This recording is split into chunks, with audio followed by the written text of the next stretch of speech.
Hey everyone, welcome back to Famous People English Stories, where we explore powerful books and the stories of famous lives. And today, we're taking a bit of a different angle. We're looking at the how.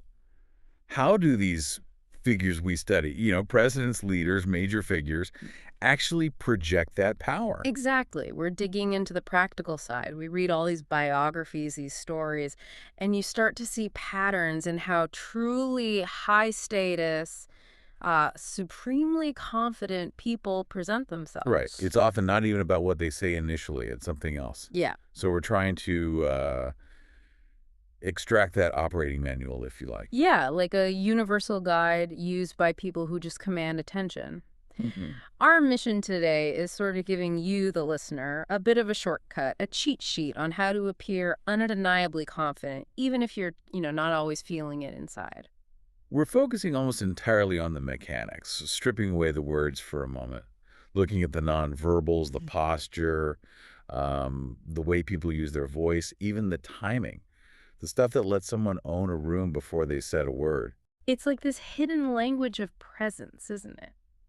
And the big question we're tackling is, how do some people just walk into a space and boom, 3 seconds later, you just know they're significant, you know they're, well, in charge somehow? And spoiler alert, it's almost never just natural talent or luck of birth. It's learned, it's practiced, it's often very physical. Which brings up a great starting point. You mentioned something fascinating about Helen Mirren. Ah, yes, the great actress, right? Mm. Decades of commanding stages and screens. But she apparently once said that one of the absolute hardest things to learn as an actor is simply how to walk onto a scene, just the entrance. Wow. And if someone whose entire job is controlled movement finds that difficult. Exactly. It tells you so much. It highlights that confidence isn't just some internal state you magically achieve. It's a physical journey you undertake, starting with that very first step into the space. It's about mastering that physical introduction. Okay, so let's unpack that. Let's start with the physicality of confidence. The silent rules, maybe. Well, the first thing you usually notice with people who project that real deep confidence, whether they're on a stage, in a meeting, or just, walking down a corridor, Yeah. is their comfort level. Comfort level. How so? They act like they belong there, like they're supposed to be in that space.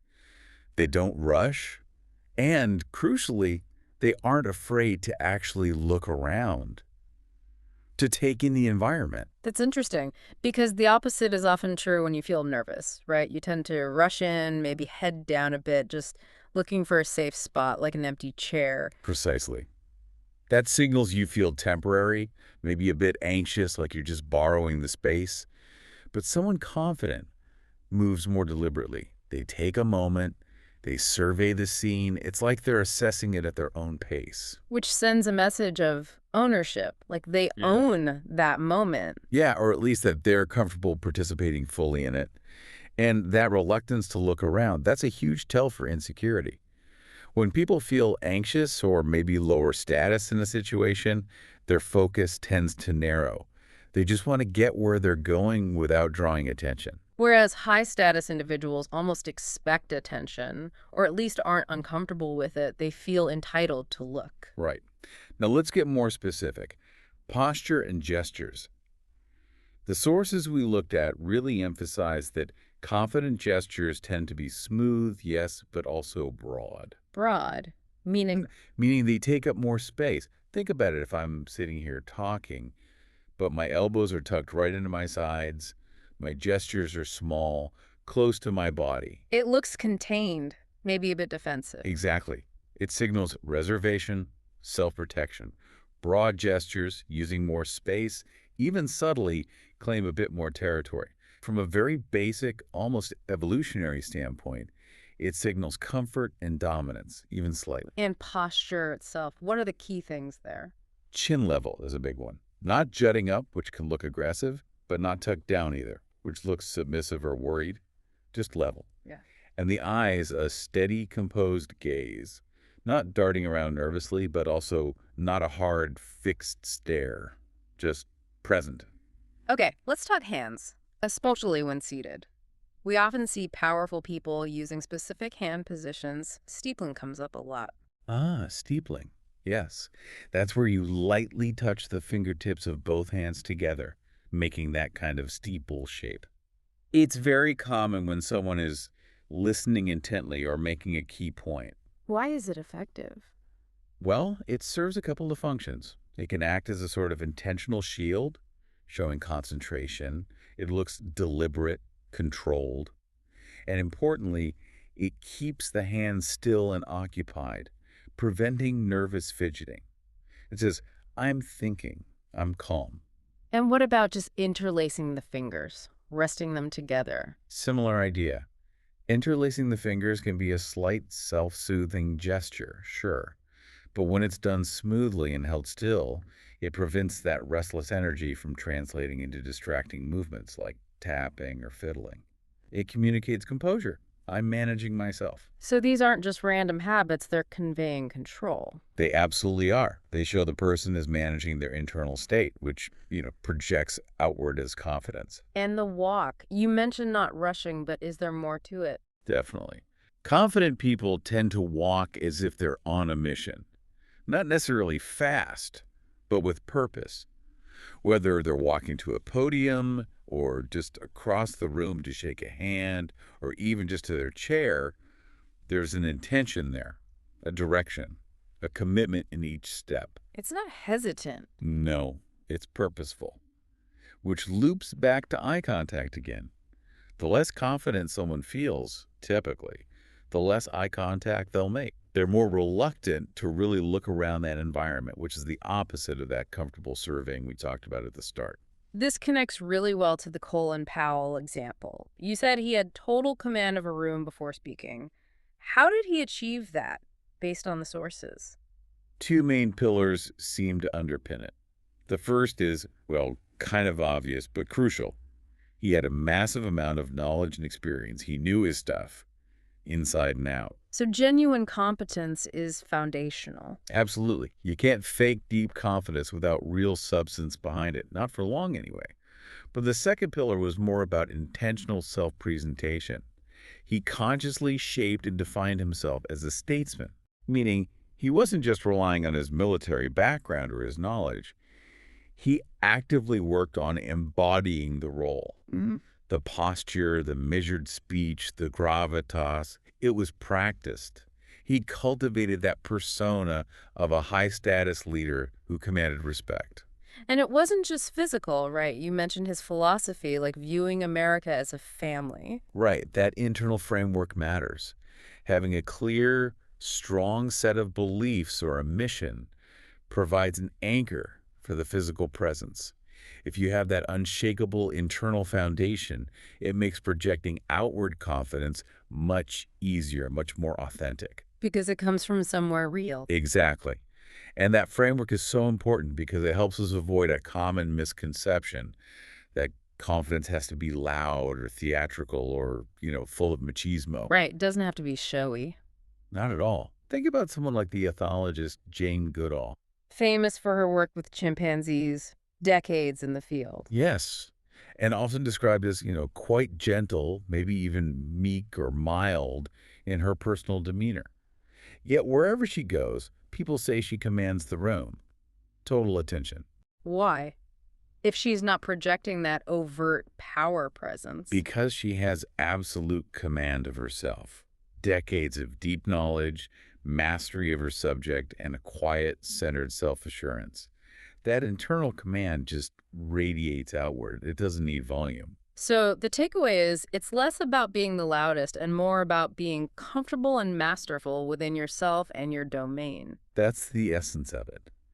The silent command stems from internal mastery.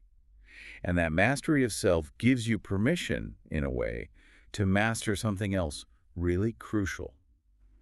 Time. Okay, temporal control. Controlling time. That sounds powerful. How does that work? It's a really sophisticated signal of high status, actually. If the first part was about controlling physical space, this is about controlling the pace of interactions. Confident people, especially leaders, seem to intuitively grasp this temporal aspect. Meaning, if you're in charge, you set the clock. Basically, yes. You dictate the pace. You aren't rushed by others or by the situation. Think about it practically. Like walking slowly onto a stage, as you said, taking your time. That's part of it. But it extends to everything. It's taking your time to answer a question. Someone fires a tough question at you in a meeting. The instinct might be to jump right in with an answer, maybe defensively? Right. But the person exercising temporal control might pause. They might take a breath. They might even turn slightly away for a second to gather their thoughts. They choose the pace, the manner, the tone of their response. They aren't reacting on someone else's timetable. And the subconscious message there is, I'm not rattled. I'm in control of this moment, this response. Exactly. Your urgency doesn't dictate my pace. And a key part of this is being comfortable with silence. Not feeling the need to fill every gap. Precisely. Anxious people often rush to fill pauses with, uh, filler words or even apologetic phrases like, sorry, just give me a sec. Someone in control uses silence strategically. A pause to think isn't weakness. It's deliberation. It shows you're processing, not panicking. Rushing to fill the void concedes control. Okay, so what's the flip side? What happens when we feel less confident in terms of time? We feel that pressure to hurry. Yeah. We feel we have to look up immediately when called on, answer right away. And that's often when those little nervous preening behaviors creep in. Like adjusting clothes, touching hair, fidgeting. Yeah, those self-soothing things are little signals that say, I'm feeling stressed, I'm feeling rushed. It makes you look reactive, not proactive. The moment you let someone else or the situation set your internal clock, you've kind of given away a piece of your authority. This ties into communication style too, doesn't it? The difference between conveying and convincing. Oh, absolutely. This is a crucial distinction our sources highlighted. Confident individuals tend to convey information. They state it clearly, directly, usually once. Here's the situation. Here's the plan. Done. Whereas someone lacking confidence. They often feel the need to convince.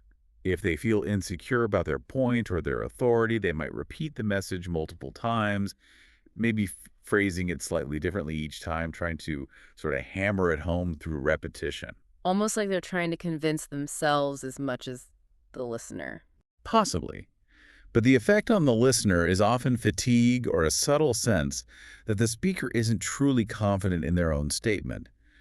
Why say it 10 times if once was enough? So the confident person conveys it once, effectively, and owns the time that statement takes. No more, no less. Exactly. And again, this mirrors the physicality. The movements of someone exercising temporal control are typically smooth. No hesitation, no sudden, jerky motions, no jitteriness. Even reaching for a glass of water. Even that, it's deliberate. If they adjust their posture, it's a smooth shift. It all contributes to this sense of unhurried control over the moment, down to the smallest actions. It sounds like a lot to maintain constantly. Do you have to be on like this all the time? Not necessarily on in a performance sense, but the goal is for deliberation to become the default. You maintain it when you need to project authority or navigate a complex interaction, but the more you practice being deliberate, controlling your pace, controlling your time, The more it becomes your natural way of operating. that's the idea. You internalize it.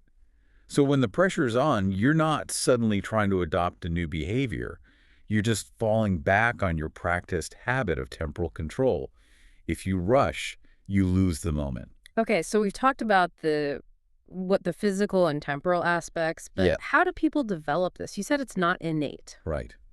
Very little of this is truly innate. Confidence, presence, it's primarily grown. It's nurtured through achievements. Yes, through pushing your own boundaries, getting positive feedback. But there's a powerful accelerator, Hmm. socialization, or maybe more accurately, modeling. Modeling, as in copying others. Essentially, yes, Yeah. but consciously. We learn a huge amount about how to behave, especially how to project status or confidence, by observing people we perceive as already having it. Think about school principals, admired bosses, public figures you respect. You notice how they act, how they carry themselves. And you start to adopt some of those behaviors. It's like a shortcut. Instead of figuring it all out from scratch through trial and error, you model what already seems to work.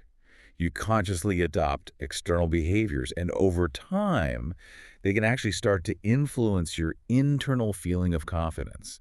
So you're saying you can sort of act your way into feeling more confident. To an extent, yes. Yeah. Or at least you can act your way into being perceived as more confident, which often creates a positive feedback loop. You decide, okay, high status people seem to have a good vocabulary. I need to work on mine. Or their gestures are calmer. I need to practice that. It's an investment in how you want to be seen. The classic example of this has to be Cary Grant, right? The story is amazing. It really is. Born Archibald Leach, incredibly poor background in the UK, no inherent advantages in terms of status or sophisticated upbringing, yet he became the absolute epitome of charm and elegance on screen. He said it himself, quite plainly in his biography. I became Cary Grant. It was a conscious construction. He spent years meticulously observing high-status people, actors, directors, wealthy socialites he met. He watched how they moved, how they spoke, how they handled social situations. And he copied them. He adopted those behaviors. He modeled everything. It wasn't just stand up straight. It was the tiny things. How do they hold a drink? How do they react if they kept waiting? Do they fidget? Do they look flustered? He absorbed it all and built the Cary Grant persona. So he literally engineered his own presence. Absolutely. Which is incredibly empowering because it means it's accessible. You don't have to be born with it. You can build it. So for someone listening now, how would they apply this modeling idea today? Think about people whose presence you admire. Maybe it's a leader in your field. Maybe it's an actor known for their poise in interviews. Kate Blanchett often comes up as an example of commanding presence. Observe them closely. How do they handle questions? How do they use silence? What are their default physical postures? Don't just admire the result. Break down the mechanics. Then ask yourself, how do I want to be perceived? And start consciously incorporating some of those effective behaviors you've observed. It's about choosing your model and reverse engineering it. Exactly. And sometimes it's about swapping out one tiny detrimental habit for a better one. Let's take a really simple practical example, what some sources call a global misstep in gestures. Okay, what is it? Think about when someone asks you, where did so-and-so go? What's a really common, almost instinctual response if you don't know? Shrug. Maybe hands up, palms open, like, beats me. Right. That shrug, palms up, I don't know, gesture. Apparently, it's one of the most negatively perceived gestures globally when it comes to authority or competence. Why? It seems harmless. Because it signals helplessness, confusion, a complete lack of control or information. You're visually giving up. Okay, so what's the high-status alternative, even if you genuinely don't know? Well, ideally you do know. But even if you don't, avoid the helpless shrug. A more controlled response, even if delivering uncertainty, is better. But if you do have information, the contrast is stark. Instead of shrugging, you might slightly shift your stance, point clearly and firmly, and say, they went that way. Ah, replacing the vague, helpless gesture with a firm, directional one. Exactly. It's a tiny change, but the perceived difference in certainty and control is huge. It shows that presence is built not just on big things like posture, but on hundreds of these small, consciously chosen or unchosen behaviors. Modeling helps you choose the right ones. Okay, so we've covered the visual, the physical presence, the timing. Now let's talk about the auditory side, the voice. Vocal authority seems just as crucial. Absolutely. If the physical stuff is the visual handshake, the voice is the auditory one. Yeah. And just like posture, a confident, commanding voice usually needs to be worked on. It needs practice, because the moment your voice cracks or goes thin or rises uncertainly. Poof. Authority gone. Pretty much. Yeah. I actually have a personal story about this from way back. When I first started in law enforcement, you have to learn to project command. First time, I actually had to make an arrest, adrenaline pumping. Yeah. I yelled, "Stop! You're under arrest!" And my voice just shot up about 3 octaves. It sounded ridiculous. High-pitched, totally lacking any weight or authority. Not exactly inspiring compliance. Not at all. Mm. The kind of delivery needed for real command, as our sources point out, it's often got to be deeper, more resonant, and also a bit theatrical, actually. You have to practice delivering something like, "Stop right there, don't move," Yeah. with real conviction in the tone. You're aiming to engage the other person's nervous system, not just their I, ears. how can people practice that? It feels awkward just randomly shouting commands. There's a great exercise focusing on a single, powerful word, no. Oh, okay. I want you, listening right now, to try this. First, just say no out loud, casually, like you normally might. Mhm. Probably fairly quick, maybe a bit light. Now, try again, but this time, really mean it.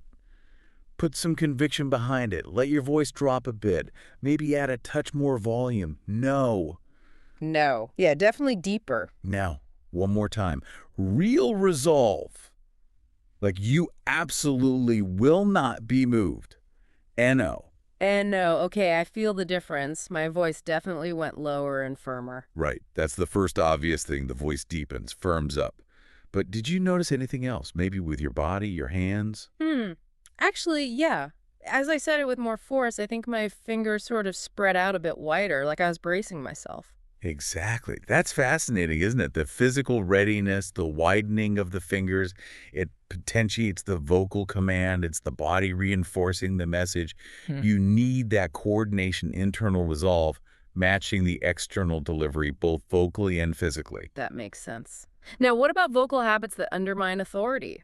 Uptalk is a big one people mention. Uptalk, yes.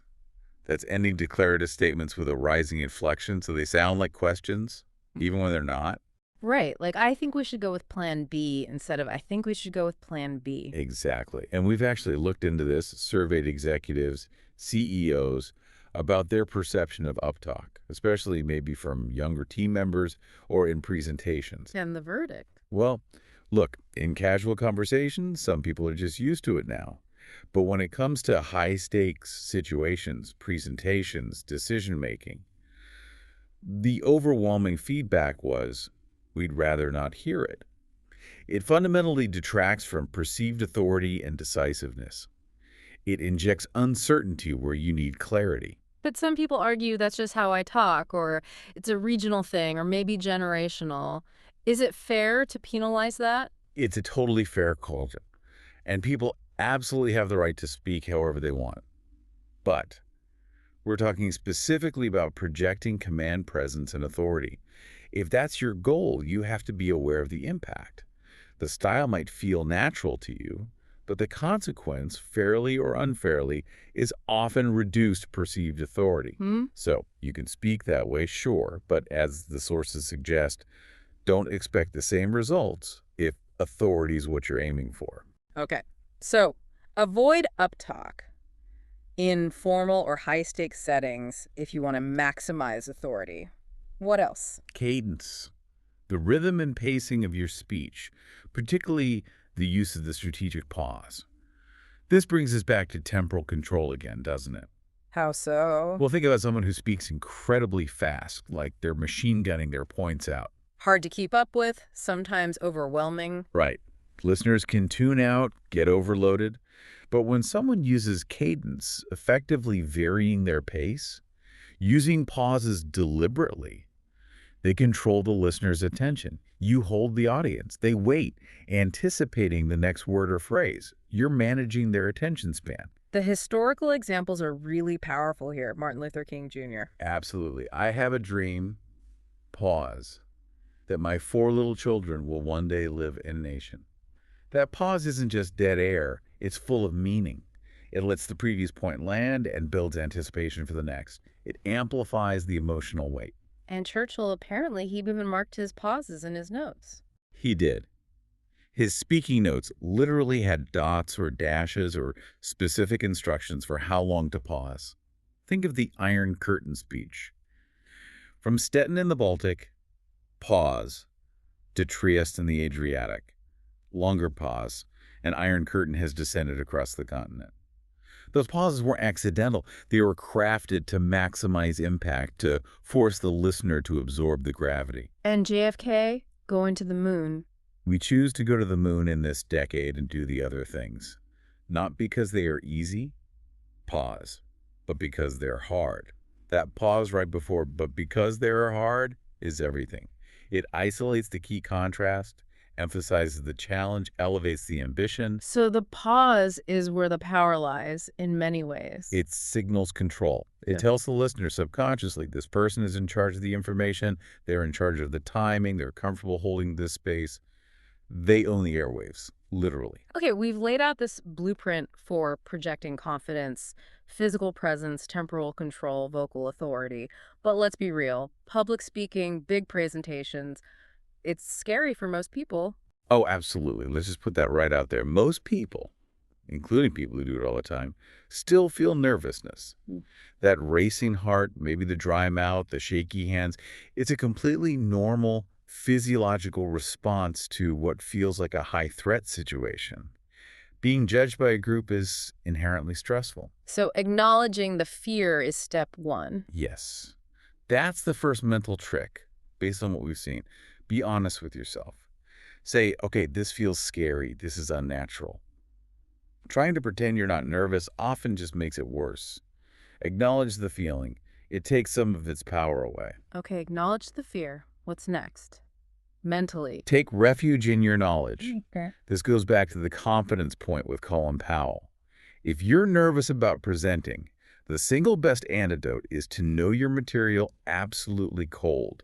Study it, internalize it, know it better than anyone else in that room possibly could. Why is that so effective?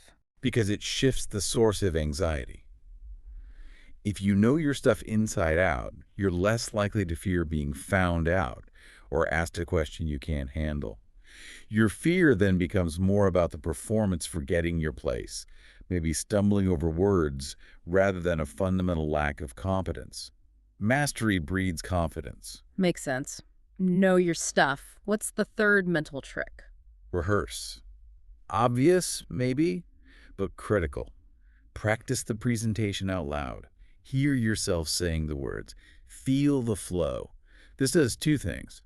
It helps lock the content into your memory, moving it beyond just anxious short-term recall. And it makes the actual delivery feel less alien when you do it for real. Exactly. The live forum shouldn't be the first time you're actually performing it. Rehearsal familiarizes you with the choreography so you can focus more on connecting with the audience and less on just trying to remember what comes next. And rehearsal lets you anticipate questions too, right? Definitely. If you know the material well and you've rehearsed, you can start thinking, okay, where are the weak spots? What are people likely to challenge or ask about? Preparing for those makes you feel much more in control. Okay, those are mental strategies. What about physical tricks? Right before you go on, you mentioned a wall exercise. Ah, yes. This is a great one for releasing tension and kind of psyching yourself up physically. Find a solid wall somewhere, private, backstage, in a hallway, wherever. Okay, got the wall. Then what? Lean into it and literally press against it. Use a wide stance with your hands, almost like you're doing a very wide push-up against the wall or like you're trying to hold the wall up. Engage your big muscle groups. Push with your shoulders, your back, your arms, your legs. Hold that tension for a few seconds. And the effect is? Twofold. First, it's a great way to release stored muscular tension. When we're nervous, we tense up, especially shoulders and back. This gives that tension somewhere to go. Second, the act of physically exerting force, of pushing outward widely, can actually make you feel psychologically more powerful and expansive. Interesting, like you're physically claiming space before you even enter the real space. Kind of. It helps counter that tendency to shrink inward when nervous. It helps you walk onto that stage feeling more grounded, more powerful, feeling like the space is yours. Great tip. And then once you actually walk out there, any final physical move? Just one small but crucial one. Tying back to temporal control. Don't start speaking immediately. Walk to your spot, get settled, maybe arrange your notes with the microphone, and then take one deliberate second. Just pause, look out at the audience, then begin. Why that pause? It centers you. It lets you gather yourself. And it signals to the audience, and just as importantly to yourself, that you are in control of the time. You're initiating the interaction on your terms. You breathe, you center, then you start. So ultimately, it sounds like confidence isn't one thing, it's built. It's absolutely built through achievement, through practice, through conscious effort. We see it in all sorts of people who have mastered something, right? People overcoming physical challenges, elderly people with the wisdom of decades, even a child completely focused on playing an instrument. There's a command in their focus. Exactly. The universal thread seems to be know your stuff, hone your skills, work at it. Master the thing you're doing and master yourself in the process. That's where true sustainable confidence comes from. Hashtag tag outro. Wow. So pulling this all together for everyone listening, it seems like command presence, that real confidence, is maybe less about puffing out your chest Definitely less about just puffing your chest. and much more about intentional control. Control over your time, your movements, those smooth, broad gestures, maybe using things like steepling, control over your voice, and underpinning it all, that absolute preparation and self-mastery. Right. And the really empowering thing is that you can consciously influence this. You're not just stuck with whatever nervous habits you might have picked up. You can choose to change them. So what's a small first step someone could take? Maybe start with the voice. Try that no exercise later today.